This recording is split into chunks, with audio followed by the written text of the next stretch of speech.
The Independent National Electoral Commission, INEC, provided a lifeline for political parties by extending the deadline for the conduct of primaries up to June 9. The ruling All Progressives Congress, APC, may have benefited from this, as the party shifted its presidential primary, originally slated for May 30th to June 6th and 7th, giving the party more time to sort out all internal issues. However, the People's Democratic Party, PDP, has berated the Independent National Electoral Commission, INEC, for extending the deadline for the conduct of party primaries. PDP, in its response, accused INEC of buying to pressure, describing the development as unfair.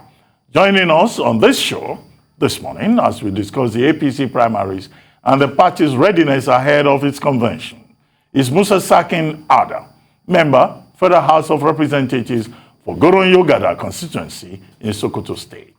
Welcome to the morning show. Honorable Adar, welcome to the morning show. Thank you very much, Dr. Ruben. Good morning. Where is your bike today? Where is what? Hello? Your bike. The other day you say you rode bike to reach the office. No. There was no traffic problem today. And in any case, the Lagos State government has already banned, commercial motorcycles across 6 local governments. But let's go straight to the business. That's good. Yes. I was going to ask you, do you share the view that INEC should not have extended the deadline for the primaries, which critics now say gives unnecessary advantage to the ruling All Progressives Congress, APC, which could not organize its primaries within the time frame, particularly the presidential primary. And as at the time of just a few hours, 72 hours thereabouts to the deadline, the APC had not even screened its presidential candidates. It started only yesterday. The process continues today. So, do you think that there was some collusion between INEC and the APC, and questions now being raised about bias, about INEC compromising its own independence? Are they valid issues to raise? Thank you very much. Let me start by saying this. I am a very loyal member of the APC, but my opinion I'm going to express is not in support of the APC or dependent the APC because I'm not their spokesperson. What the INEC did, in my opinion, is not because the APC is looking for time to prepare itself at all. After all, before this happened, there was such request presented to both National Assembly, both the chambers of the Senate and the House, for the extension of the timetable of the INEC. And it was resoundingly rejected by both houses, even though the APC controls both chambers. So if that had happened, and for anybody to come out to say, this is because the APC is not prepared or have not finished all its preparations for the post-coming convention, that INEC extended the time frame. I don't believe that. Members of the PDP were there. They know we are in the majority, and whatever we want always carry the day. But we rejected it. We said all the parties should go back to the INEC and dialogue with INEC. And our belief was that INEC have ample time to prepare for the 2023 general elections, because submission of candidates for the general elections, which INEC gave to be 3rd of June earlier on, shouldn't be sacrosanct, because the election preparations and substitution will close by August. So INEC had about 2 more months. And for that, INEC shouldn't have been so rigid to say June 3rd is sacrosanct. And it wasn't the IP and the APC that submitted the request to the National Assembly. It was the IPAC. And the IPAC comprises of many parties, I believe more than 15 parties. So if PDP wishes to say anything against the APC, I don't want to believe them in this circumstance. If PDP have prepared early enough, and APC had any issues that it thinks it should resolve before the convention comes, it is normal with parties. It's a matter of strategy. everyone has to define how his ways that he think will favor him or will give him advantage in the electioneering process. In any case, like I said, in my opinion, that does not give APC any advantage. If INEC had not extended the time, I believe by now APC would have conducted its convention and the presidential candidate have emerged and would be submitted by tomorrow or the next day. So this should be disregarded. And like I've said earlier, I'm not the spokesperson of the APC, but I am just putting record straight of what has transpired. And you journalists were fully aware. This issue was brought before us in the two chambers. And like I said, I will repeat again, we are comfortable majority. We can carry the day. But yet, we rejected it. So that's to show you, APC have no hand in the extension of time by INEC. INEC in its powers, INEC look at the time frame they have. They have ample time that they could give this request and they liberate on that and they granted the request of the IPAC, not of the APC. Right, thank you for that, Honorable. It was posited long before INEC, gave that postponement that APC was delaying their own presidential primaries to see first what PDP would come up with. And now we have seen what PDP has come up with. They've come up with Alhaji Atiku Abubakar. So what is APC's answer going to be? It's also been posited now that PDP is fielding a northern candidate, that the APC will follow suit and also field a northern candidate. Or will APC remain faithful to the political convention of rotation? We will have had 8 years of a northern presidency with President Muhammadu Buhari. So where do you think APC is going to go?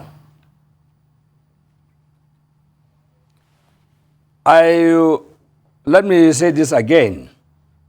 In general business of life, everywhere, everyone has the right to choose what he thinks will give him benefit and advantage of what he's looking for. It's just like if you are selling water or you are producing water, you should know that if you produce more water in the cold in the winter period, like here in the north, for example, you sell faster than what you sell in the Hamatan period, because those that take water maybe 2-3 times during the winter will take only once. Will take 5 times or 6 times. Will take only once during the cold time. So it is equally the same in politics. Everybody look at variables and come up with postulations to look at what will I do to give me advantage to the electorates that will make my appealing to them to accept it and also to look into it and consider me to give me the votes. That's how it should go. So whether PDP conducted its primaries earlier before APC or later after APC is the business of each party. So if PDP have concluded their own, they shouldn't blame APC for holding time to do it at the right time it thinks is better for them. The most important thing here is APC must conduct the national convention and elect its flag bearer for the presidential election and submit it to the INEC within the time frame. That's the bottom line. And already APC have concluded all the other election process of the nomination of candidates from the State Assembly to National Assembly to the governorship. So I don't see any reason why anybody should make it an issue of concern and an issue to shout on. The process is going on and the APC have come up with a timetable. It has leverage, it has powers within the time frame given to it to extend or reduce the number of to draw back the timetable. So now it decided to extend to 6 June. The deadline is 8 June. So what is most important is APC going to conduct its convention before 8 June and submit the candidate on time? That remains to be seen. And you should not forget, there are sanctions on failure to do every activity as at when do by the new Electoral Act. So to me, this should not be an issue that everybody should continue to be labeled with. The PDP, they had their reason of doing their convention before the APC. And they have done that, and they have chosen their candidate. So now it remains for APC to also prepare its own, which is coming on in the next couple of about 4 days to come. And we will see who emerges as the candidate. And now by then, all the answers to you journalists and other analysts are looking for why the delay will be seen when the result emerges. Okay, I've got two questions for you, sir. Number one will be, what's your take on the process of the screening that is going on? And secondly, we've been hearing in the papers the name of Goodluck Jonathan being mentioned. What's your take on that? I do not wish to preempt the outcome of the screening. Screening is normal, and it's a process that has happened in every, to all the aspirants of various political offices. I appeared before a screening panel. I equally was a member of the screening committee for the National Convention, which elected the National Party leaders. So it is not something new. And the appearance of former President Goronyo Jackson's name on the APC presidential list isn't any surprise. We discussed this here with you earlier in about 5 months ago. And I said, yes, for those who are campaigning for Johnson to come and become APC presidential candidate might have their reasons. But even then, I told you, he should be a second front runner in the race. And now, that by then, I didn't know that APC is going to be so blessed with many presidential aspirants to the number we have today, over 25. I thought it will only be about 3, 4. So whatever it is now that his name appeared there, and the names are a completion story. Some will say he is not yet a member of his ward of APC. Some will say no, it has been confirmed he's a member. Some will say he has not submitted his plan. Whatever it is, let us see if he will appear for the screening before we know that, yes, he is an aspirant into the presidency of this country under the platform of APC. And if he does that, then we shall see what will happen when we go to voting in the next 4 days, whether he will be the person to emerge, or whether he will be defeated and he will accept the defeat like he did in the general election of 2015, so to be a good statesman again.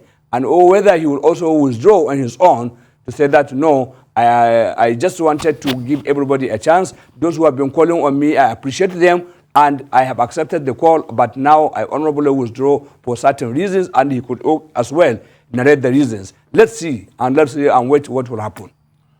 Honorable Adar, one of the questions, as reported in the papers today, that the Oyegun panel of 7 has been asking those who went for screening for the presidential process in the APC has been, will you agree and support the party just in case a decision is taken to have a consensus candidate?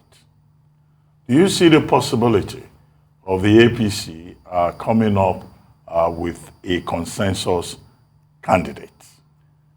Secondly, out of these 23 aspirants, is there anyone there that you think is your favorite? And I mean, it's not enough for you to say, I don't have any favorite, I have an open mind. By now, you already know the list. Is there someone you are supporting, and why? You see, in every scenario, there are procedures. When we have 23 aspirants, you and I know very well, and Nigerians know, some of those aspirants are there only for sake of, one, they want their record of CV to show that they aspire to rule Nigeria. They were aspirants, they filled the form. Some might have been prompted by other strong aspirants to come off so that they can withdraw, just like we saw what happened in the PDP. Somebody who knew very well he could not win the presidency, he might even be the last person, but he had some vote that he is under here, that he expects to get, he withdrew and he drew for a particular person. It might happen in the APC. Some of the aspirants are there for that purpose. They may hold 2, 3, 4, 5 delegate votes, and they could withdraw and tell their supporters to give it to a particular aspirant to emerge the candidate. And for those that are the serious ones, if anybody appears before a screening panel and he asks certain questions, it is his responsibility and his right to respond to those questions in the best way that he thinks will not injure his interests and will not trample on his constitutional and civic rights. For example, if I'm an aspirant and you ask me, will I succumb to the consensus arrangement? If from the beginning I do not believe, I'll tell them no outrightly. And if I believe, I'll tell them yes, I'll accept that. But understand one thing. The provision of the Electoral Act made the consensus arrangement to be very, very difficult, because every aspirant must write that he has withdrawn voluntarily. If all 20 aspirants withdrew and favor the consensus arrangement, if only one person refuses, that consensus couldn't come. And that will become a subject of litigation. And you know very well, the lawyers there know very well. And I believe we have legal practitioners in the APC leadership, we have them in the APC supporters, and I believe their attention is being drawn to that fact.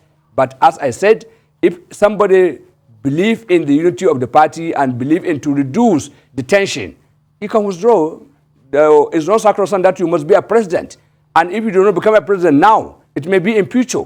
President Muhammad Buhari tried to become president 3 times. He got it only at the 4th time. So people should emulate him, I think. And whoever feels that he won't go to the field, he is free to go to the field, and he also be free, should be ready to accept the verdict. If he wins, fine. And if he does not win, he should also accept the verdict of the people and support whoever emerges and forge ahead. Who are your favorites? If you don't want to name one person, you can give us a short list. Who are your favorites among all the 23 presidential aspirants? And if you don't want to name a favorite, you can give us a short list where you think, you know, that's personal. You know, your my favorite is my favorite is somebody that has certain qualities that I can mention here. No, mention the name too. Somebody who has a Mr. Ruben, I'm not in court, so you should not put words in me. Allow me to talk. I said I will give you, maybe at the end of that, I will tell you the name. Or you yourself, you can guess who that person is.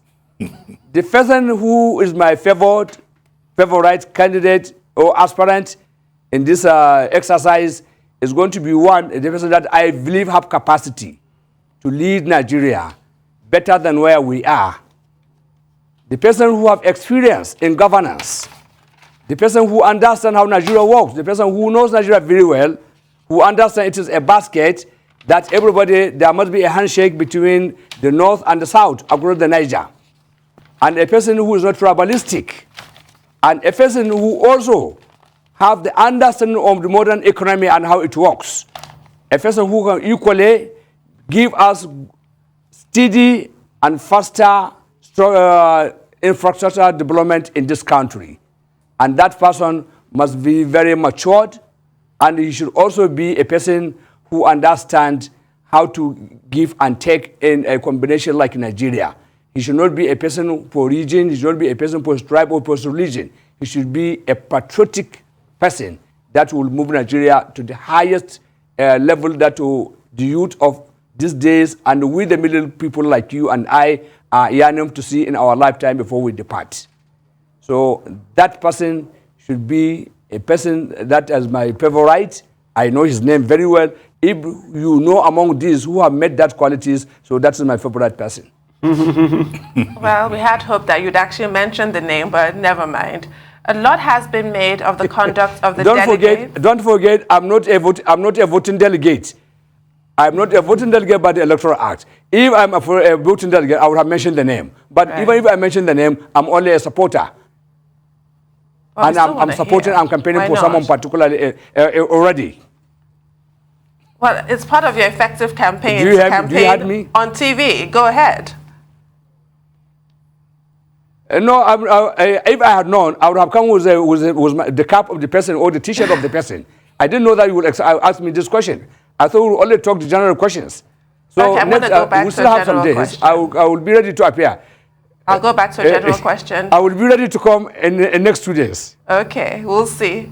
So, a lot was made of the behavior or the relationship between the aspirants and the delegates and the amount of money that exchange hands, dollars even, that exchange hands.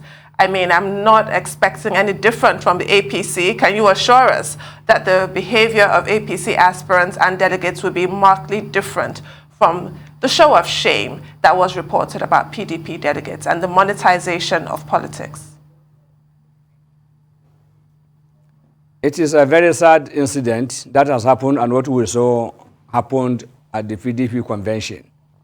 Yesterday I watched one of the spokespersons was talking about the corruption that has gone mega in this country. He was citing various instances of people that have been arrested or accused of corruption and they are on trial, forgetting the fact that their own was life. Everybody knew what each of the aspirants gave to the delegates. And even now, the delegates have several special names. They are being called many special names. I have seen a book called How to Become, a proposed book called How to Become a Delegate. And I have seen what the meshais, those people selling tea, are saying. When you come to ask for tea, they will ask you which type of the tea. Is it for the delegate or is it for the end power? So you can see all these are brought to us by the PDP. I hope and I pray that will not happen in the APC exercise. And I believe it may not. It will not. I want to believe we shall uphold the principles of President Muhammad Buhari of fight against corruption, even though there are some infractions here and there. And I expect by now the anti-corruption agencies to have routed and arrested both the givers and the takers. It is unfortunate until now nobody has been arrested and nobody has been even invited to be questioned for such. And they are gathering evidences. I believe they may be preparing to go, and I hope they will go after them. Already, if they have not gone, those that have lost election have started going to collect their money from the delegates. We have seen it. It has many videos have gone viral, where people who gave money to the delegates and delegates do not vote for them, they send those people, their agents, to go and collect their money back. I believe you have seen such. If you have not seen it, I'm ready to share it with you. I have about 3 instances that I have seen. I equally expect the same. I had, just yesterday, one of the aspirants that was defeated at the PDP National Convention, one of his campaign coordinators in the north, called a meeting of their coordinators and asked them, what do we do? These people have betrayed us, they collected our money, they didn't vote our aspirant. Do we go and collect our money? They are still meeting. And I hope by today they will conclude whether to go after the delegate to collect their dollars back. And it's among those that gave the highest among the aspirants. So we shall see. Okay. But your party too will not be immune. Some cash too, some dollar too will come out of your party's hand, and we'll see when the time comes. Well, thank you very much for your time this morning, Honorable.